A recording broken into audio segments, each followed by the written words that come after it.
नाग पंचमी की आप सभी को हार्दिक शुभकामनाएं। भगवान शिव की कृपा आप सभी पर सदा सर्वदा बनी रहे।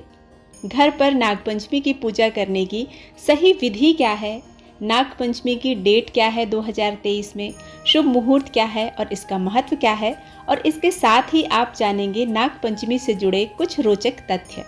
तो यदि आपको यह वीडियो पसंद आता है तो इस वीडियो को लाइक ज़रूर कीजिएगा और जानकारी अच्छी लगे तो इसे अपनी फैमिली और फ्रेंड्स में शेयर भी कीजिएगा। और चैनल पर पहली बार आए हैं तो इसे सब्सक्राइब करना बिल्कुल मत भूलिएगा। बेल बटन प्रेस कीजिए ताकि नई वीडियोस आप तक रोज पहुंच सकें। तो आइए अब हम वीडियो में आगे बढ़ते हैं। पंचांग के अनुसार हर साल श्रावण शुक्ल पक्ष की पंचमी तिथि को नाग पंचमी का त्योहार मनाया जाता है। इस दिन नागों की पूजा का विधान है। मान्यताओं के अनुसार इस दिन नाग देवता की पूजा करनी चाहिए। कहा जाता है कि इस दिन पूजा अर्चना करने से व्यक्ति की हर मनोकामना जरूर पूरी होती है। इसके साथ ही काल सर्प दोषों से भी छुटकारा मिलता है। वैदिक पंचांग के अनुसार श्रावण मास के शुक्ल पक्ष की पंचमी तिथि 21 अगस्त को मध्य रात्रि 12:21 से शुरू होगी और 22 अगस्त की रात्रि 2 बजे समाप्त हो जाएगी। ऐसे में नाग पंचमी व्रत 21 अगस्त 2023 सोमवार के दिन रखा जाएगा। पंचांग के अनुसार नाग पंचमी के पर्व के दिन पूजा का शुभ मुहूर्त होगा सुबह 5:53 से लेकर सुबह 8:30 तक। इस दिन ब्रह्म मुहूर्त में उठकर दैनिक कार्यों से निवृत्त होकर स्नान के बाद साफ स्वच्छ वस्त्र धारण करें। इसके बाद पूजा स्थल पर जाकर दीपक प्रज्वलित करें। दीपक प्रज्वलित करने के बाद दीपक का पूजन करें। दीपक के पूजन के बाद हाथ में अक्षत, जल और पुष्प लेकर इस व्रत का संकल्प लें। यदि आप व्रत नहीं करना चाहते हैं तो पूजा का संकल्प जरूर लें। नाग पंचमी के दिन दीवार पर गेरू पोतकर पूजा का स्थान बनाएं।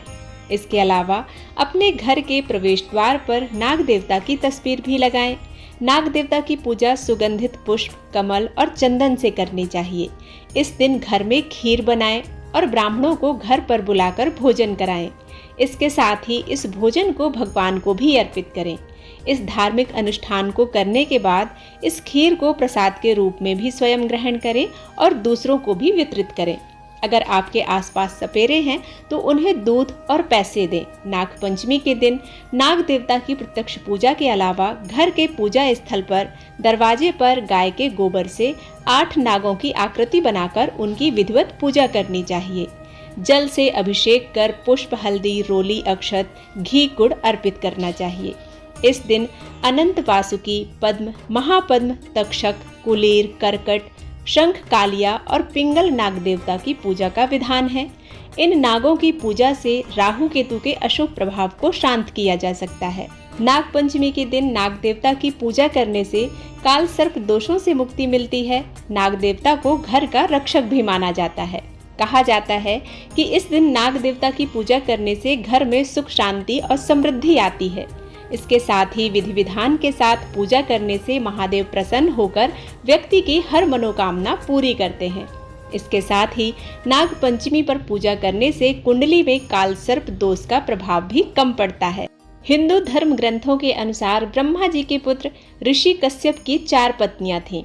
मान्यता है कि उनकी पहली पत्नी से देवता, दूसरी पत्नी से गरुड़ और चौथी पत्नी से दैत्य उत्पन्न हुए। परंतु उनकी जो तीसरी पत्नी कद्रु थी, जिनका ताल्लुक नागवंश से था, उन्होंने नागों को उत्पन्न किया। पुराणों के अनुसार सर्पों के 2 प्रकार बताए गए हैं, दिव्य और भौम। दिव्य सर्प वासुकी और तक्षक आदि होते हैं। इन्हें पृथ्वी का बोझ उठाने वाला और प्रज्वलित अग्नि के समान तेजस्वी बताया गया है। वे अगर कुपित हो जाएं तो फुफकार कर और दृष्टि मात्र से संपूर्ण जगत को दग्ध कर सकते हैं, अर्थात जला सकते हैं। इनके डसने की भी कोई दवा नहीं होती। परंतु जो भूमि पर उत्पन्न होने वाले सर्प हैं, जिनकी दाढ़ों में विष होता है तथा जो मनुष्य को काटते हैं, उनकी संख्या 80 बताई गई है। अनंत वासुकी, तक्षक, करकोट, पद्म, महापद्म, शंखपाल और कुलिक, इन 8 नागों को सभी नागों में श्रेष्ठ बताया गया है। इन नागों में से 2 नाग ब्राह्मण, 2 क्षत्रिय और 2 वैश्य और 2 शूद्र हैं। अनंत और कुलिक ब्राह्मण हैं, वासुकी और शंखपाल क्षत्रिय, तक्षक और महापद्म वैश्य और पद्म और करकोटक को शूद्र बतलाया गया है। पौराणिक कथा के अनुसार जन्मेजय, जो अर्जुन के पौत्र और परीक्षित के पुत्र थे, उन्होंने सर्पों से बदला लेने के लिए व नाग वंश के विनाश के लिए एक नाग यज्ञ किया। क्योंकि उनके पिता राजा परीक्षित की मृत्यु तक्षक नामक सर्प के काटने से हुई थी, नागों की रक्षा के लिए इस यज्ञ को ऋषि जरत्कारु के पुत्र आस्तिक मुनि ने रोका था। जिस दिन इस यज्ञ को रोका गया उस दिन श्रावण मास की शुक्ल पक्ष की पंचमी तिथि थी और तक्षक नाग व उनका शेष बचा वंश विनाश से बच गया। मान्यता है कि यहीं से नाग पंचमी पर्व मनाने की परंपरा प्रचलित हुई। हिंदू पुराणों के अनुसार सर्पों को पौराणिक काल से ही देवताओं के रूप में पूजा जाता रहा है, इसलिए नाग पंचमी के दिन नाग पूजन का अत्यधिक महत्व है। नाग पंचमी के दिन नागों की पूजा करने से व्यक्ति को सांप के डसने का भय नहीं होता। ऐसा माना जाता है कि इस दिन सर्पों को दूध से स्नान और पूजन कर दूध पिलाने से अक्षय पुण्य की प्राप्ति होती है। इस दिन घर के प्रवेश द्वार पर नाग चित्र बनाने की भी परंपरा है। मान्यता है कि इससे वह घर नाग कृपा से सुरक्षित रहता है, कभी भी उस घर में अकाल मृत्यु नहीं होती, नाग देवता की कृपा से वंश में वृद्धि होती है। पंचमी तिथि नागों की तिथि है। ज्योतिष शास्त्र के अनुसार पंचमी तिथि के स्वामी नाग देवता हैं। अग्नि पुराण में भी लिखा है कि शेषादिनाम फनीशा नाम पंचम्याम पूजनम भवेत्। सर्प राजों का पूजन पंचमी को ही होना चाहिए। जो नित्य निरंतर प्रत्येक मास की दोनों पक्षों की पंचमी को नागों का पूजन करते हैं, उन्हें नागों का भय तो होता ही नहीं है, बल्कि नागलोक का संपूर्ण ऐश्वर्य भी प्राप्त होता है। इस तिथि में नागों को दूध भी पिलाना चाहिए और सुगंधित पुष्प भी समर्पित करने चाहिए। भविष्य पुराण के अनुसार श्रावण मास के शुक्ल पक्ष में पंचमी तिथि को दरवाजे के दोनों तरफ गोबर से विषधारी नाग की मूर्ति बनानी चाहिए। दुग्ध से स्नान कराकर दधि दूर्वा कुशागंध अक्षत पुष्प मोदक मालपुआ आदि पदार्थों से पूजन करें या ब्राह्मणों को बुलाकर पूजन कराएं। ब्राह्मणों को मिष्ठानादि पदार्थों से तृप्त करके द्रव्य और दक्षिणा प्रदान करें और स्वयं एक भुक्त अर्थात एक समय का व्रत रखें। इससे घर में सर्पों का भय नहीं रहता, घर में सर्प प्रवेश नहीं करते हैं बल्कि रक्षक बनकर रक्षा करते हैं। स्कंद पुराण के नागर खंड के अनुसार चमत्कारपुर में रहने वाले नागों का पूजन करने से मनोकामना पूर्ण होती है। नारद पुराण में सर्प के डसने से बचने के लिए कार्तिक शुक्ल पक्ष चतुर्थी को नागव्रत करने का विधान बताया गया है। पुनः सर्प दंश से सुरक्षित रहने के लिए भादो कृष्ण पंचमी को भी नागों को दूध पिलाने की बात कही गई है। परंतु विचार कर देखा जाए तो वर्षा ऋतु ही सर्पों के निकलने का समय होता है, क्योंकि बिलों में जल भर जाने के कारण नाग बाहर आ जाते हैं।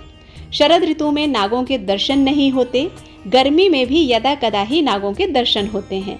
इसी कारण सर्पों के नामानुरूप श्रावण मास के शुक्ल पक्ष में ही नागों का पूजन विशेष लाभकारी है। इस दिन कुरुकुल्लय हुंग फट स्वाहा मंत्र का अधिक से अधिक जप करना चाहिए। इससे विषधर सांपों का डर दूर होता है और जन्म कुंडली में बनने वाले अनंत, कारकोटक, वासुकी, शंखपाल, पद्म, महापद्म, तक्षक, कुलिक, शंखनाद, पातक, विषाक्त और शेषनाग नामक काल सर्प दोष की शांति भी इस तिथि में नागों के पूजन से हो जाती है।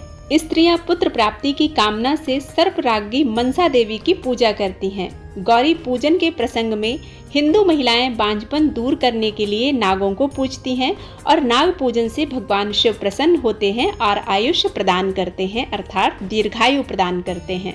उम्मीद है कि यह जानकारी आप सभी को पसंद आई होगी। यदि पसंद आती है तो लाइक करना मत भूलिएगा और नाग पंचमी की कथा सुनने के लिए आने वाला वीडियो जरूर देखिएगा। मिलती हूँ नाग पंचमी की कथा के साथ, तब तक के लिए ओम नमः शिवाय।